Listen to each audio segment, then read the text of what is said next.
कृष्ण पंडित general classes में आप सबका स्वागत है। आज हम लोग पढ़ रहे हैं डिफरेंट टाइप्स का मैथमेटिक्स, जिसमें आज पढ़ेंगे क्लास 10 का क्वाड्रेटिक इक्वेशन या द्विघात समीकरण पर आधारित प्रश्नों को सॉल्व करेंगे।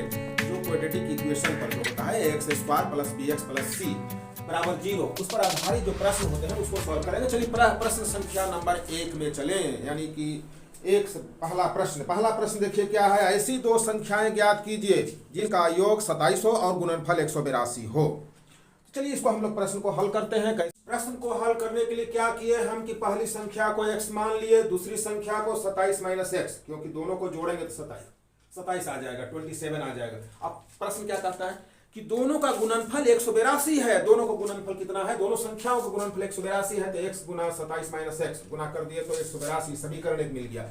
इसको जब हम x से मल्टीप्लाई किए तो 27x minus X square equal to 182, और इसको सबको लेफ्ट साइड ले गए तो X square minus X square plus X square हो जाएगा। X square minus 27x plus 182, यानी 0 बराबर x square minus 27x plus 182 है। तो इसका अर्थ हुआ x square minus 27x plus 182 बराबर 0। अब इसको फैक्टराइज करेंगे तो माइनस 27x को दो भाग में लिख दिया, माइनस 14x माइनस 13x, क्योंकि गुना जब करेंगे तो 182 आएगा। यहाँ पर x कॉमन हो गया तो x माइनस 14 आया, दोनों में से कॉमन ले लिए माइनस 13, तो यहाँ आ गया x माइनस 14।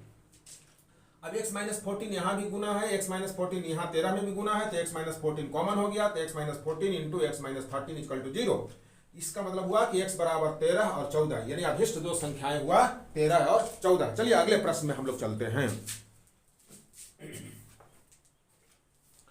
दूसरा प्रश्न है कि दो क्रमागत धनात्मक पूर्णांक ज्ञात कीजिए जिनके वर्गों का योग 365 हो।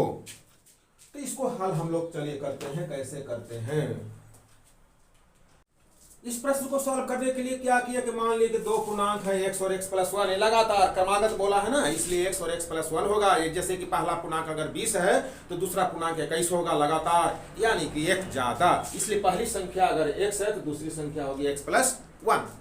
अब क्या करेंगे? क्या प्रश्न बोला है? दोनों के वर्गों का जोड़, दोनों के वर्गों का योग है 365 है। वर्ग कर देंगे x का अकॉर्डिंग टू क्वेश्चन, माने प्रश्नानुसार X square plus x plus 1 का होल स्क्वायर इक्वल टू 365। अब इसको सिंप्लीफाई करके x का वैल्यू निकाल लो, आंसर हो जाएगा एक्स स्क्वायर। यहाँ देखिए a plus b whole square पर x square plus 2x plus 1 equal to, इसको क्या करें कि आप माइनस 365 को लेफ्ट साइड लिया है, माइनस 365 को लेफ्ट साइड लाइएगा तो 365 को प्लस 365 को लेफ्ट साइड लाइएगा तो हो जाएगा माइनस 365 इक्वल टू 0। अब देखिए plus X square plus X square 2x square plus 2x plus 1 minus 365 minus 364 होगा इक्वल टू 0। यहाँ पर देखिए प्रत्येक पदों में, प्रत्येक टर्म में 2 से भाग लगेगा, सभी में, लेफ्ट साइड भी और राइट साइड भी। 2 से भाग दे दीजिए, सभी में 2 से भाग दीजिएगा तो हो जाएगा x square plus x minus यहाँ 2 से भाग दीजिएगा तो 1 8 और 2 182 इक्वल टू 0। 0 में भाग दीजिएगा 2 से तो 0 ही रहेगा। अब क्या करना? फैक्टराइज करना है। फैक्टराइज करने के लिए x को 2 भागों में विभक्त करेंगे, बांटेंगे। कैसे? 182 और x स्क्वायर का कोफिशिएंट गुना करिए, यहाँ 1 है तो 182 में गुना करेंगे 1 से तो 182 ही रहेगा। 182 में आप इसको प्राइम फैक्टराइजेशन कर ले, संख्या चुनने में सुविधा होगी कि 2 का जोड़ प्लस 1 होना चाहिए और गुणनफल 182 होनी चाहिए। तो क्या हो जाएगा? 2 से भाग देते हैं, कितना हो जाएगा? 91 और 63 91, यानी कि 7 और 63 91 इतना हो गया, यानी 7 दूनी 14 और 13, यानी कितना हो जाएगा? X square plus 14x minus 13x। देखिए दोनों को जोड़िएगा तो प्लस एक्स आ जाएगा ना, और माइनस 182 इक्वल टू 0। यहाँ पर x कॉमन ले लीजिए तो x प्लस 14, यहाँ पर देखिए माइनस 13 कॉमन होगा, क्योंकि माइनस 13 182 में भाग दे सकता है, इसलिए माइनस 13 कॉमन हो गया तो x प्लस, यहाँ माइनस कॉमन हो गया तो प्लस होगा x प्लस 14 इक्वल टू 0। अब देखिए x प्लस 14 भी कॉमन है तो x प्लस 14 ले लीजिए। अब आ गया x माइनस 13 इक्वल टू 0। अब इसलिए x इक्वल टू कितना होगा? 13 और माइनस 14, प्लस 14 तो माइनस 14। लेकिन आपको तो प्रश्न क्या बोला है धनात्मक पूर्णांक है, इसलिए x बराबर -14 संभव नहीं है, क्योंकि पूर्णांक धनात्मक है, इसलिए x बराबर 13, x + 1 बराबर कितना होगा 13 + 1 = 14। ये दोनों आंसर हो गया, 13 और 14 आंसर हो गया। चलिए अगला प्रश्न में हम लोग चलते हैं। अगला प्रश्न कहता है, अगला प्रश्न क्या कहता है कि एक समकोण त्रिभुज की ऊंचाई इसके आधार से 7 सेंटीमीटर कम है। यदि कर्ण 13 सेंटीमीटर का हो तो अन्य दो भुजाएं ज्ञात कीजिए। चलिए इसको सॉल्व करते हैं। इस प्रश्न को समझने के लिए देखिए क्या बोलता है। प्रश्न कहता है कि ऊंचाई जो है आधार से 7 सेंटीमीटर कम है, 7 सेंटीमीटर कम है।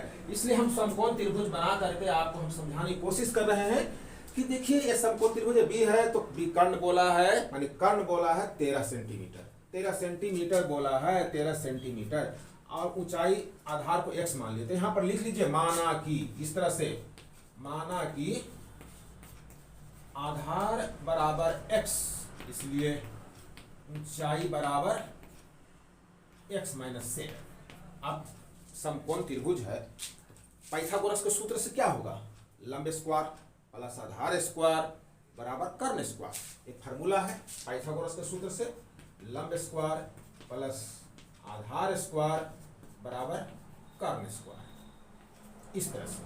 तो लंब क्या है x - 7, इसका होल स्क्वायर निकाल लीजिए, प्लस आधार क्या है x है तो x स्क्वायर, और कर्ण कितना है 13 है तो 13 स्क्वायर। अब इसको सॉल्व कर लीजिए, x का जो मान आएगा उसी के अनुसार हम आधार और ऊंचाई ज्ञात कर लेंगे। देखिए a - b होल स्क्वायर पर x स्क्वायर -2ab यानी 7 × 14x प्लस 7 स्क्वायर यानी 49 प्लस x स्क्वायर, 13 स्क्वायर में 13 है 69 से 169, सबको लेफ्ट साइड लाइए, x square 2x square -14x plus 49 और प्लस 169 को बाएं साइड लाइएगा तो -169 होगा =0। अब इसको क्या करेंगे, थोड़ा सा और आगे बढ़ाइए, -14x और देखिए प्लस 49 -169 माइनस हो जाएगा ना, घटेगा, 9 में से 9 गया 0, 6 में से 4 गया 2 और यहाँ 1 हो गया 120 =0। देखिए सभी पदों में 2 से भाग लगेगा, तो 2 से भाग दे दीजिए, x स्क्वायर -7x -60 =0। अब -7x को 2 भागों में विभक्त कर लें, -7x को 2 भागों में विभक्त करें, कैसे करेंगे। अब ऐसी दो संख्या चुननी होगी, गुना करें तो 60 है, क्योंकि यहाँ 1 है, गुना करने पर 60 आएगा, और जोड़ने पर -7 आ जाएगा, है ना। तो कौन सा दो संख्याएं होगी आप बताइए, समझ रहे हैं। तो आप क्या हो जाएगा, 15 × 15 = 12 12 × 60 12 × 60 हो जाएगा, x square -12x plus 5x, जोड़ेंगे तो -7 आ जाएगा ना, और -60 =0। यहाँ से कॉमन ले लें, x कॉमन ले लीजिए, x -12, यहाँ से 5 कॉमन ले लीजिए, x -12 =0। अब x -12 कॉमन ले लीजिए, इंटू x + 5 =0। इसलिए x बराबर 12 x बराबर 12 और -5। लेकिन किसी भुजा की लंबाई निगेटिव तो होती नहीं है, भुजा की लंबाई निगेटिव नहीं होती, तो x बराबर क्या लेंगे हम लोग 12 ही लेंगे, इसलिए क्योंकि भुजा की लंबाई ऋणात्मक नहीं होती है, नहीं होती है, इसलिए आधार बराबर x बराबर 12 सेंटीमीटर, ऊंचाई बराबर x - 7 यानी 12 - 7 यानी 5 सेंटीमीटर। ये हो गया आपका आंसर। चलिए अगले प्रश्न में चलते हैं। अगला प्रश्न को देख लीजिए। एक कुटीर उद्योग एक दिन में कुछ बर्तनों का निर्माण करता है। एक विशेष दिन यह देखा गया कि प्रत्येक नग की निर्माण लागत रुपयों में उस दिन के निर्माण किए बर्तनों की संख्या के दुगने से 3 अधिक थी। यदि उस दिन की कुल निर्माण लागत 90 रुपया थी तो निर्मित बर्तनों की संख्या और प्रत्येक नग की लागत ज्ञात कीजिए। चलिए इसको हम लोग सॉल्व करते हैं। एक्स माने कुल बर्तन एक्स बने, कुल लागत कितना हो जाएगा? एक बर्तन के बनाने में लगा 2x + 3, तो कुल बर्तन की संख्या में गुना कर दीजिए। जैसे मान लेते हैं कि एक बर्तन कुल बर्तन की संख्या है 10, एक बर्तन को बनाने लगा 5 रुपया लगा, तो कुल बर्तन बनाने में कितना लगेगा? 10 × 5। ठीक इसी प्रकार यहाँ है, बर्तनों की संख्या x है, एक बर्तन का निर्माण लागत है, एक नग बर्तन का 2x + 3 है, तो गुना कर देंगे तो 90 आना चाहिए, क्योंकि कुल लागत 90 है। अब इसको सिंप्लीफाई करिए, 2x² + 3x आप +90 को लेफ्ट साइड लाइए, -90 = 0। अब इसको क्या करेंगे? आप यहाँ से सूत्र की विधि से करें, फैक्टराइजेशन मेथड से करें, आप जो विधि से करना है कर सकते हैं। देखिए हम फैक्टर मेथड से करते हैं, 90 9 × 18 180 है। अब दो संख्या खोजेंगे कि आ जाए 3, जोड़ने पर 3 आए। कैसे करिएगा? देखिए 2 आप 90 को फैक्टराइज कर लीजिए, पहले 90 को 2 से करिएगा 45 आएगा, यहाँ पर 3 से करिएगा तो 15 आएगा, और फिर 3 से भाग दीजिएगा तो 5 आएगा।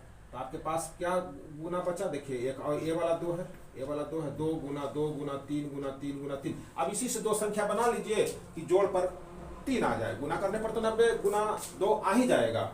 6 दूनी 12, 12 हो गया। एक संख्या 12 और दूसरी 15, यानी ऐसे 2x² + 15x - 12x। दो संख्या बनाए ना, ये से बन गया 12 और इससे बन गया 15, और जोड़ेंगे तो आ ही जाएगा +15x - 12x, दोनों को जोड़ेंगे तो +3 आ जाएगा, यहाँ -90 लिख दीजिए = 0। देखिए यहाँ दोनों में कॉमन है x, तो 2x + 15 आया यहाँ, और यहाँ में कॉमन जो है सो आएगा 6, आपका 6 ही कॉमन है, -6, तो 6 दूनी 12, 2x प्लस, अब 6 से इसमें भाग दीजिएगा तो कितना होगा? 15 × 6 = 90 है ना, 15 × 6 = 90 होता है, 15 आ गया, +15 = 0। अब यहाँ 2x + 15 भी कॉमन ले लीजिए, 2x + 15 कॉमन ले लीजिए तो ब्रैकेट में दीजिएगा x - 6 = 0। इसलिए x बराबर क्या होगा? देखिए 6 -6 है तो +6, अब होगा यहाँ पर इसको बराबर 0 करेंगे तो कितना आ जाएगा? -15/2। अब बर्तनों की संख्या भाई तो पीस में भिन्न में ऋणात्मक नहीं ना होती है, बर्तनों की संख्या ऋणात्मक नहीं होती है, बर्तनों की संख्या जो करेंगे सो भिन्न में नहीं होगा, मतलब टुकड़े तो होगा नहीं, भिन्न मतलब क्या हुआ? टुकड़ा हो गया। इसलिए x बराबर जो है सो संभव नहीं है, -15/2 संभव नहीं है, तो क्या हो गया? इसलिए x बराबर कितना हो गया? 6। यानी कह सकते हैं कि बर्तनों की संख्या जो हुई, बर्तनों की संख्या वो 6 हुआ, बर्तनों की संख्या 6 हुआ। और फिर एक नग की लागत, एक नग की निर्माण लागत, निर्माण लागत कितना होगा भाई? देखिए 2x + 3, 2x + 3 इस तरह से निकाल लीजिए, 2 × 6 + 3 यानी 6 दूनी 12, 3 15 रुपया हो जाएगा भाई, रुपया इस तरह से कर दीजिए, इस तरह से आंसर हो गया। देखिए एक नग 15, देखिए गुना करके देखिए, 15 × 6 = 90, 90 ही आना चाहिए था ना, हो गया। तो आज देखिए कुल प्रश्न हमने कुछ प्रश्न हल सॉल्व किए, अगले वीडियो में हम और भी प्रश्नों को सॉल्व करेंगे। आज के लिए इतना ही, धन्यवाद, थैंक यू।